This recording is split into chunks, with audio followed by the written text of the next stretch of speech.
పవన్ కళ్యాణ్ గారు గిరిజన ప్రాంతాలకి ఇప్పుడు ముఖ్యంగా గిరిజన కుటుంబాలందరికీ కూడా దేవుడిలా కనిపిస్తున్నాడు. ఇది ఎందుకు? ఏంటి? అనేది మీకు కొంచెం క్లియర్‌గా, డీటెయిల్‌గా చెప్పే ప్రయత్నం చేస్తా.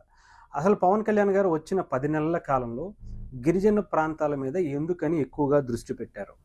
అంతేకాకుండా అసలు పవన్ కళ్యాణ్ గారు గత 10 నెలలుగా ఎన్ని నిధులు విడుదల చేశారు? గత 5 ఏళ్లుగా వైఎస్ఆర్‌సీపీ ప్రభుత్వంలో ఎన్ని నిధులు విడుదల చేశారు? పవన్ కళ్యాణ్ గారు వచ్చిన తర్వాత అక్కడ చేసినటువంటి కార్యక్రమాలేంటి?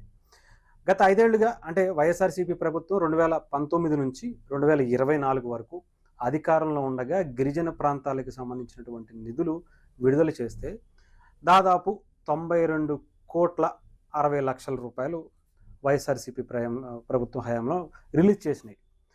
ఓకే. పవన్ కళ్యాణ్ గారు మహా చేస్తే ఇంకొక 200 కోట్లు, 100 కోట్లు చేసుంటారు. డబుల్, త్రిబుల్ చేసుంటారేమో అనుకోవచ్చు. ఏది? ఈ 5 ఏళ్ల కాలంలో చేసుండొచ్చు అనుకోవచ్చు. కానీ పవన్ కళ్యాణ్ గారు వచ్చిన 10 నెలల కాలంలోనే ఒక్కొక్క నెలకి 100 కోట్ల రూపాయల చొప్పున దాదాపు 1,005 కోట్లకు పైగా నిధులు గిరిజన ప్రాంతాలకు రోడ్లు కావచ్చు, అనేకమైనటువంటి వసతుల కోసం పవన్ కళ్యాణ్ గారు కేటాయించినటువంటి బడ్జెట్. ఇది కేంద్ర ప్రభుత్వం నుంచి రానివ్వండి, లేదంటే రాష్ట్ర ప్రభుత్వం ఇవ్వనివ్వండి, ఏదైనా కానివ్వండి. మరి గత ప్రభుత్వంలో కూడా కేంద్రం నుంచి వచ్చినవే అనుకోవచ్చు. కానీ ఎందుకని ఆ ప్రభుత్వాలు చేయలేదు, పవన్ కళ్యాణ్ గారు మాత్రమే ఎందుకు చేశారు అంటే, ఆయన గిరిజన ప్రాంతాల మీద ఉన్నటువంటి ఆయన ఇష్టం కావచ్చు, వాళ్ళంటే అభిమానం కావచ్చు, ఇంకొకటి కావచ్చు. ఇకపోతే పవన్ కళ్యాణ్ గారు వచ్చినటువంటి ఈ 10 నెలల్లో ఎన్ని ఎన్ని పనులు చేశారు, ఎన్ని కిలోమీటర్ల రోడ్లు వేశారు, ఇవి కూడా చెప్పే ప్రయత్నం చేస్తాను. దాదాపు గత 5 ఏళ్లుగా 92,96,00,000 వైసీపీ ప్రభుత్వం ఇస్తే వచ్చిన 10 నెలల్లోనే పవన్ కళ్యాణ్ గారు 1,005,27,00,000 రూపాయలు ఖర్చు పెట్టారు. దాదాపు 601 నివాసాలకు రహదారి సౌకర్యం కల్పించారు. టూరిజం అభివృద్ధి చెందేలా 1,069.20 కిలోమీటర్ల మేర రోడ్డు నిర్మాణం పూర్తి చేశారు. ఏదో శంకుస్థాపన చేశారో, లేదా టెండర్లకు పిలిచారో, లేదా ఓకే చెప్పారో అని కాదు. పూర్తి చేశారు 10 నెలలలో. ఇది పవన్ కళ్యాణ్ గారు అఫీషియల్‌గా వాళ్ళ పంచాయతీరాజ్ శాఖకు సంబంధించినటువంటి వెబ్‌సైట్‌లో ఆయన అధికారికంగా పెట్టింది. ఏదో అనధికారికంగానో, లేదంటే వైఎస్ఆర్‌సీపీ సోషల్ మీడియాలో వేసినట్టు కాదు. లెక్కలతో సహా ఏ రోడ్డుకి ఎక్కడెక్కడి నుంచి ఎన్ని కిలోమీటర్లు వేసాం, ఏ నియోజకవర్గంలో వేసాం, ఏ పల్లెటూరికి వేసాం, అది ఎంత ఖర్చు అయింది, ఏంటి అనేది, అది సీసీ రోడ్డా లేదంటే తార్ రోడ్డా ఏంటా అనేది కూడా కంప్లీట్‌గా డీటెయిల్స్‌తో సహా పెట్టారు. ఇకపోతే ఎందుకని గిరిజన ప్రాంతాల్లోనే పవన్ కళ్యాణ్ గారు ఎక్కువ దృష్టి పెట్టారు అంటే, గిరిజనులు గత 5 ఏళ్లుగా వాళ్ళు నార్మల్‌గానే ఎక్కడా కూడా కల్మషం లేని జీవితాలు వాళ్ళవి.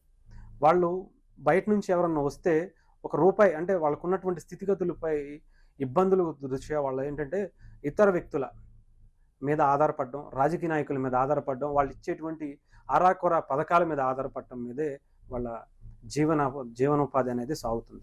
దీన్ని అలుసుగా తీసుకుని గత 5 ఏళ్లుగా వైఎస్ఆర్‌సీపీ ప్రభుత్వం అధికారంలోకి వచ్చిన తర్వాత గంజాయి పెంచటానికి భారతదేశ వ్యాప్తంగా ఏ పల్లెటూరులో కూడా, ముఖ్యంగా ఆంధ్రప్రదేశ్, తెలంగాణ చుట్టుపక్కల ఉన్నటువంటి మిగతా రాష్ట్రాల్లో గంజాయి దొరుకుతుంది అంటే ఆంధ్రప్రదేశ్ నుంచే వస్తుంది అని చెప్పేది చాలా బలమైనటువంటి ఆధారాలతో సహా ఆయా గవర్నమెంట్లు బయటికి చెప్పాయి.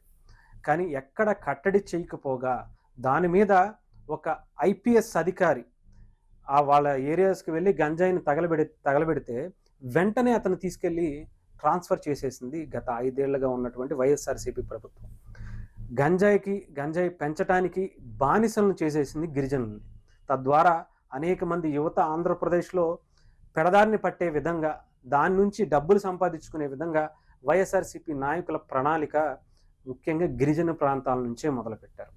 అలాంటి గిరిజనుల్ని పవన్ కళ్యాణ్ గారు రావటంతోటే వాళ్ళ దగ్గరికి వెళ్ళి, మీరు అవన్నీ వీడి బయటకు రండి, ఒక అద్భుతమైనటువంటి అవకాశాలు మీకు ఇస్తాం, మీరు ఆ ఉపాధి అవకాశాలతో పాటు మీరు 10 మందికి ఉపాధి అవకాశాలు కల్పించేలాగా ఒక బలమైనటువంటి నిర్ణయాలు తీసుకున్నాం అని చెప్పి పవన్ కళ్యాణ్ గారు వాళ్ళకి రోడ్డు వసతులు కావచ్చు, మంచినీటి వసతులు కావచ్చు, అటు చదువుకోవటానికి కరెంటు, అనేక అవకాశాలను పవన్ కళ్యాణ్ గారు ఇచ్చి వాళ్ళను బయటకు తీసుకురావటం కోసం. చదువుకోవటానికి రోడ్డు కావాలి, లేదంటే కరెంటు కావాలా, లేదంటే వాటర్ కావాలా, అనేక వస్తువులు తీసుకొస్తే వాళ్ళు బయటకు వచ్చి చదువుకుని ఎడ్యుకేట్ అయ్యి 10 మందికి ఉద్యోగ అవకాశాలు కల్పించే విధంగా వాళ్ళని తయారు చేయాలన్నది పవన్ కళ్యాణ్ గారి సంకల్పం. ఆ తర్వాత మనం చూసాం ఆయన అక్కడికి వెళ్ళటం, రోడ్లు కూడా లేనటువంటి, అంటే బైక్ కూడా వెళ్ళలేనటువంటి స్థితిలో ఉన్నటువంటి గ్రామాలకు పవన్ కళ్యాణ్ గారు కాలినడకన వెళ్ళి మరి వాళ్ళని హక్కున చేర్చుకున్నారు. అంటే వాళ్ళను బయటకు తీసుకురావాలి. వాళ్ళు గనక ఆ గంజాయి పెంపకాన్నో లేదంటే పెడదారిన పడుతున్నటువంటి వాళ్ళ యువతను ఆపితే దేశానికి చాలా మంచి చేసిన వాళ్ళవుతారు. అంతేకాకుండా మట్టిలో మాణిక్యాలు ఎందరో దేశానికి గొప్ప గొప్ప అవార్డులు, రివార్డులు తెచ్చినటువంటి వ్యక్తులు గిరిజన ప్రాంతంలో ఉన్నటువంటి యువత. అలాంటి వాళ్ళకున్నటువంటి అనేక విద్యలను నేర్పించడమే కాకుండా వాళ్ళకి మంచి ప్రాముఖ్యతను తీసుకురావడంతో పాటు వాళ్ళని టూరిజం వైపుగా కూడా ఎన్విరాన్మెంట్‌ని ఎక్కడా పాడవకుండా చూసుకోగలిగే ఏకైక వాళ్ళ సమూహం అంతా కూడా, వాళ్ళందరూ కూడా దాన్ని ఎక్కడా కూడా, అంటే అడవి తల్లిని ఎంత దేవుళ్ళలా భావిస్తారో మిగతా వాళ్ళెవరు కూడా అంతలా చూడరనే అనుకోవాలి. సో అలాంటి వాళ్ళకి ఆ అడవి తల్లిని అప్పజెప్పి, టూరిజంని అప్పజెపితే ఎక్కడా కూడా ఇబ్బంది పడకుండా, అడవి కావచ్చు, ఎన్విరాన్మెంట్ కావచ్చు, ఇబ్బంది పడకుండా వాళ్ళ ఉపాధి వాళ్ళు తీసుకోవడంతో పాటు 10 మందికి ఉపాధి కల్పించేటువంటి వెసులుబాటు వాళ్ళకు ఉంటుంది అని పవన్ కళ్యాణ్ గారు ఒక బలమైనటువంటి ప్రణాళికతో అక్కడ వాళ్ళ అవసరాల మీద ఎక్కువగా దృష్టి పెట్టడం జరిగింది. సో పవన్ కళ్యాణ్ గారు ఈ 2 రోజులు అక్కడ కార్యక్రమాలు ఎక్కువగా ఉన్నాయి. ఆ తర్వాత అరకు కాఫీకి సంబంధించి, అరకు కాఫీ ఏదైతే ఉందో ఇప్పుడు మొన్న ఆనంద్ మహేంద్రకి సంబంధించినటువంటి ఓనర్‌గా ఉన్నారు ఆనంద్ మహేంద్ర గారు. ఆయన కూడా ట్విట్టర్ వేదికగా, ఎక్స్ వేదికగా కూడా ఒక ట్వీట్ చేశారు. ఇతర దేశాల్లో అరకుకు సంబంధించినటువంటి ఒక స్టాల్‌ని ఏర్పాటు చేయటం, పార్లమెంట్‌లో కావచ్చు, అసెంబ్లీలో కావచ్చు, అనేకమైనటువంటి స్టాల్స్ ఏర్పాటు చేయటం చాలా ప్రాచుర్యం పొందుతుంది అరకు కాఫీ. ప్రపంచవ్యాప్తంగా కూడా కాఫీ ప్రియులందరికీ కూడా అరకు కాఫీ రుచి చూపించి ఇది ఒక బ్రాండ్‌గా క్రియేట్ చేయాలి అన్నది పవన్ కళ్యాణ్ గారి సంకల్పం. నిజంగా అదే గనక ప్రపంచవ్యాప్తంగా గనక అరకు కాఫీ అనే ఒక బ్రాండ్ గనక చాలా బలంగా వెళితే గిరిజనుల్ని నిజంగా ఈ దేశాన్ని మార్చేసేటువంటి శక్తులుగా మనం చూడొచ్చు. గిరిజనులే మనకి అవకాశాలు కల్పిస్తారు. గిరిజనులే వాళ్ళు ఉద్యోగాలు చేసుకుంటూ ఇంకో 10 మందికి ఉద్యోగాలు ఇచ్చే పరిస్థితికి వస్తారు. సో అలాంటిది గంజాయి ఇంకొక పెంచుతోనో రాజకీయ నాయకులు పబ్బాలు గడుపుకుంటూ అనేక మంది యువత జీవితాలు నాశనం చేయడానికి ఉపయోగపడింది. కానీ కాఫీ లాంటివి లేదా టూరిజం లాంటివి పెంచితే దేశానికి, రాష్ట్రానికి, ఇక్కడ ఉన్నటువంటి యువతకి ఎన్నో అద్భుతమైనటువంటి అవసరాలు లేదంటే ఉపాధి అవకాశాలు కల్పించినటువంటి వ్యక్తులు అవుతారని చెప్పి పవన్ కళ్యాణ్ గారు ఆ రకంగా వాళ్ళని తీర్చిదిద్దటం కోసం, వాళ్ళలో మార్పు తీసుకురావటం కోసం, వాళ్ళని ఎడ్యుకేట్‌గా తయారు చేయడం కోసం, ఇండస్ట్రియలిస్ట్‌గా తయారు చేయడం కోసం వాళ్ళని ఈసారి మళ్ళీ ఈరోజు రేపు కూడా అదే కార్యక్రమాల్లో పవన్ కళ్యాణ్ గారు వెళ్ళటం, వాళ్ళ మీదే ప్రత్యేకమైనటువంటి దృష్టి పెట్టడం, దీనికి రాష్ట్ర ప్రభుత్వాలు, కేంద్ర ప్రభుత్వాలు కూడా సహకరించడం అనేది చాలా గర్వంగా చూసుకోవాలి. రేపొద్దున ఏమైనా సరే ఒక అద్భుతమైనటువంటి పవన్ కళ్యాణ్ గారు ఏది పట్టుకున్నా సరే ఒక బ్రాండ్ క్రియేట్ అవుద్ది. అందులో ఎటువంటి సమస్య లేదు.